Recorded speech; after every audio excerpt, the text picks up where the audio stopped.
సంజయ్ గాంధీ దివంగత మాజీ ప్రధాని ఇందిరాగాంధీ రెండో కుమారుడు. ఇందిరాగాంధీ తర్వాత కాంగ్రెస్ పార్టీని, దేశ రాజకీయాలను శాసించిన వ్యక్తి. చివరికి ఇందిరాగాంధీ కూడా ఆయన తీసుకున్న నిర్ణయాలకు తలువుపాల్సిందే.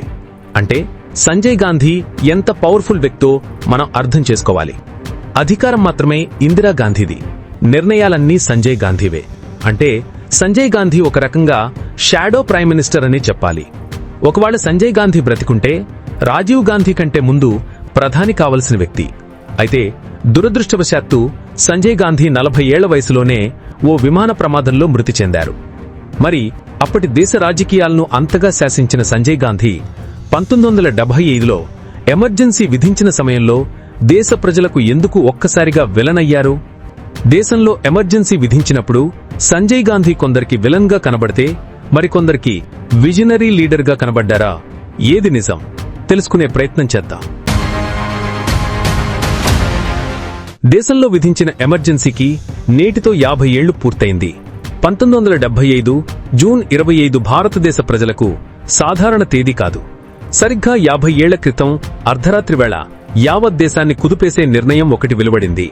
దేశంలో ఎమర్జెన్సీ విధిస్తున్నట్లు రాష్ట్రపతి ఫక్రుద్దీన్ అలీ అహ్మద్ ప్రకటించారు. నాటి ప్రధానమంత్రి ఇందిరాగాంధీ సిఫార్సు మేరకు ఆయన ఈ ప్రకటన చేశారు. దీంతో 1975 జూన్ 25న అకస్మాత్తుగా భారత్లో ఎమర్జెన్సీ అమల్లోకి వచ్చింది. 1977 మార్చి 21 వరకు అది కొనసాగింది. అంటే 21 నెలల పాటు దేశంలో ఎమర్జెన్సీ కొనసాగింది. ఇందిరాగాంధీ ఎమర్జెన్సీ విధించాలనే నిర్ణయం తీసుకోవడానికి కొన్ని బలమైన కారణాలు ఉన్నాయి. ఇందిరాగాంధీ ఎంపీగా గెలిచేందుకు ప్రభుత్వ అధికారులను, ప్రభుత్వ యంత్రాంగాన్ని అడ్డుపెట్టుకుని ఎన్నికల్లో గెలిచిందని ఆమెకు పోటీగా నిలబడి ఓడిపోయిన రాజ్ నారాయణ్ అలహాబాద్ హైకోర్టులో పిటిషన్ వేశారు. రాజ్ నారాయణ్ వేసిన పిటిషన్ను ఆమోదించిన అలహాబాద్ హైకోర్టు 1975 జూన్ 12న ఇందిరా లోక్సభ సభ్యత్వాన్ని రద్దు చేస్తూ తీర్పు చెప్పింది. మరో 6 సంవత్సరాల పాటు లోక్సభ, విధానసభ ఎన్నికల్లో పోటీ చేయడానికి అనర్హురాలిగా ప్రకటించింది. ఒక ప్రధానమంత్రికి సంబంధించి హైకోర్టు ఇలాంటి తీర్పు ఇవ్వడం దేశంలోనే కాకుండా మొత్తం ప్రపంచంలోనే అదే తొలిసారి. దీంతో తన ప్రధానమంత్రి పదవినే కోల్పోయే ప్రమాదముందన్న ఆలోచన చేసిన ఇందిరా వెంటనే ఓ సంచలన నిర్ణయం తీసుకున్నారు. ఆమె హుటాహుటిన ఒక సీక్రెట్ లెటర్ను అప్పటి రాష్ట్రపతి ఫక్రుద్దీన్ అలీ అహ్మద్కు పంపారు.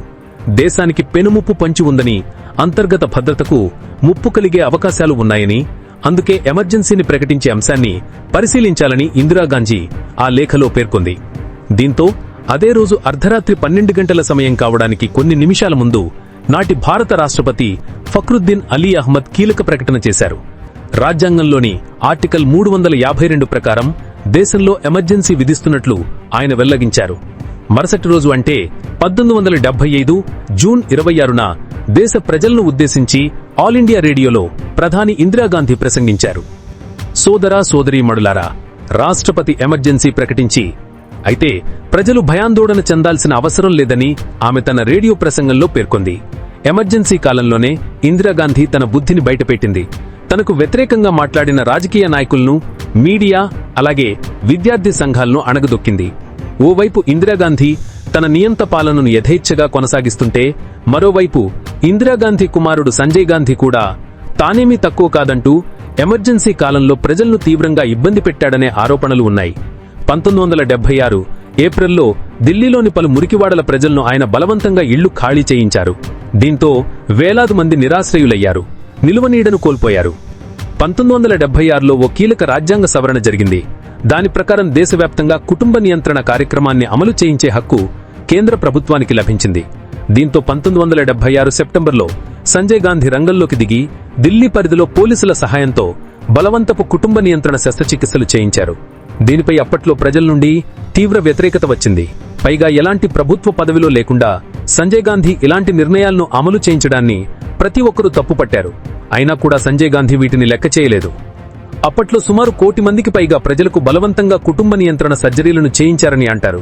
ప్రత్యేకించి పేదలు, అణగారిన వర్గాల ప్రజలకే ఈ సర్జరీలు చేయించారని చెబుతున్నారు. వేతనాలను తగ్గిస్తామని ఉద్యోగులను బెదిరించడం, సాగునీటిని ఆపేస్తామని రైతులను బెదిరించడం, పోలీస్ రైడ్స్తో సామాన్య ప్రజలను భయపెట్టడం వంటి చర్యల ద్వారా కుటుంబ నియంత్రణ సర్జరీలు చేయించారని అప్పటి వార్తా కథనాల్లో ఉంది. అపరిశుభ్ర పరిస్థితుల్లో హుటాహుటిన ఈ సర్జరీలు చేయించడం వల్ల వేలాది మంది చనిపోయినట్లు సమాచారం. ఈ సర్జరీలు అత్యధికంగా యూపీ, బీహార్, మధ్యప్రదేశ్, రాజస్థాన్ రాష్ట్రాల్లో జరిగాయి. ఇలా చెప్పుకుంటూ పోతే సంజయ్ గాంధీ చేసిన అకృత్యాలు చాలా ఉన్నాయనేది ఆయన రాజకీయ ప్రత్యర్థులు చెప్పే మాట. ఇందిరాగాంధీ క్యాబినెట్లో ఉన్న మంత్రులను తన చెప్పుచేతల్లో ఉంచుకోవడం, మాట వినని మంత్రులు, ప్రభుత్వ అధికారులను పక్కన పెట్టడం లాంటివి ఎన్నో చేశారనే విమర్శలు ఉన్నాయి. అయితే అప్పట్లో ఇందిరాగాంధీ, సంజయ్ గాంధీ అభిమానులు, కాంగ్రెస్ పార్టీ నాయకులు ఆయన్ని సమర్థించారు. అప్పట్లో సంజయ్ గాంధీ చేసే కొన్ని సంస్కరణలు ఇప్పటికీ మన దేశంలో అమలవుతున్నాయని వాదిస్తున్నారు. ఎమర్జెన్సీ కాలంలో ఇందిరాగాంధీ అభివృద్ధి కోసం 20 పాయింట్ల ఆర్థిక కార్యక్రమాన్ని ప్రకటించారని, అందులో సంజయ్ గాంధీ పాత్ర కూడా ఉందని కాంగ్రెస్ వాదులంటున్నారు. అక్షరాస్యత, కుటుంబ నియంత్రణ, చెట్ల పెంపకం, కులతత్వ నిర్మూలన, వరకట్న నిషేధం లాంటి సంస్కరణలను తీసుకువచ్చిందే సంజయ్ గాంధీ అని వాదిస్తున్నారు. ఇందిరాగాంధీ ప్రభుత్వం దిగిపోయిన తర్వాత అప్పట్నుంచి ఇప్పటి వరకు దేశంలో వీటిని అమలు చేస్తున్నాయని అంటున్నారు. ముఖ్యంగా ఏదైతే సంజయ్ గాంధీకి చెడ్డ పేరును తీసుకువచ్చిన కుటుంబ నియంత్రణను ఇప్పుడు దేశంలోని అన్ని రాష్ట్రాలు అమలు చేస్తున్నాయని, తద్వారా జనాభా నియంత్రణ జరిగిందని కాంగ్రెస్ గట్టిగా వాదిస్తున్నారు. అలాగే కుల నిర్మూలన, వరకట్న నిషేధం ఈ రెండు కూడా దేశ స్థితిగతుల్లో అనేక మార్పులు తీసుకువచ్చాయని కురుపు చేస్తున్నారు. అయితే మార్చి 1977లో అత్యవసర పరిస్థితిని ఎత్తివేసిన తర్వాత సంజయ్ గాంధీ తొలిసారి ఎంపీగా పోటీ చేశాడు.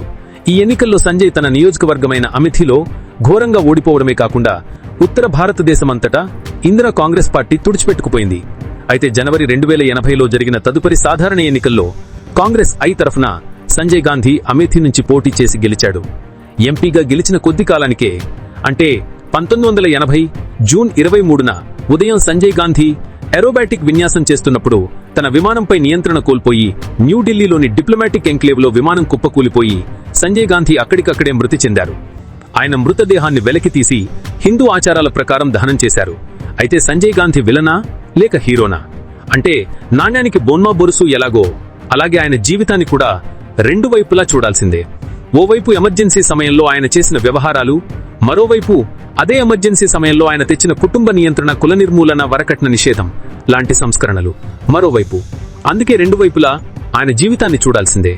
సంజయ్ గాంధీ రెండు పార్శ్వాలను కాలం చూసింది. అందుకే ఏది మంచో ఏది చెడో కాలమే నిర్ణయించింది. ఎందుకంటే కాలం చాలా గొప్పది, విలువైనది కూడా. అందుకే కాలానికి ప్రతి ఒక్కరం తల వంచాల్సిందే.